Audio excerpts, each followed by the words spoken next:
Hello বন্ধুরা, আপনাদেরকে টেলিগ্রামে যে টার্গেট দেওয়া হয়, দেখুন আমার টেলিগ্রাম চ্যানেলে কিন্তু আমি নেক্সট টার্গেট দিয়েছিলাম আপনার 50,700 যখন হচ্ছে 22 চলছিল তখন কিন্তু টার্গেট দিয়েছিলাম আপনার হচ্ছে কলে 51,000 টার্গেট আছে এবং এইগুলোকে গাইড করা হচ্ছে। এখানে দেখুন কলে কিন্তু বরাবর 51,000, এখানে হচ্ছে 69 টার্গেট আমার লাগানো আছে, আর এখানে পরিষ্কারভাবে টার্গেট কিন্তু অ্যাচিভ হতে চলেছে। কারণ হচ্ছে এখানে আস্তে আস্তে আস্তে আস্তে পিসিআর রেশিও যেটা আছে, যেটা হচ্ছে কলের দিকে শিফট হচ্ছে এবং টার্গেটও আমি পেয়ে গেছি মোটামুটিভাবে।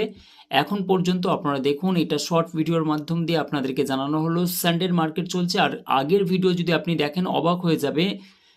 আপনারা যে দেখলে যদি অবাক হয়ে যাবেন, কেননা আমি কিন্তু আগের ভিডিওতে বলেই দিয়েছিলাম যে মার্কেট কিন্তু মারাত্মকভাবে বুলিশের দিকে আছে। বিয়ারিশ কারণ হচ্ছে বুলিশ ক্যান্ডেল, কেননা মার্কেটে কিন্তু ইনভেস্টার অলরেডি এসে গিয়েছিল। আমি কিন্তু একদমই কিন্তু বলেছিলাম পুটের দিকে এন্ট্রি করবেন না।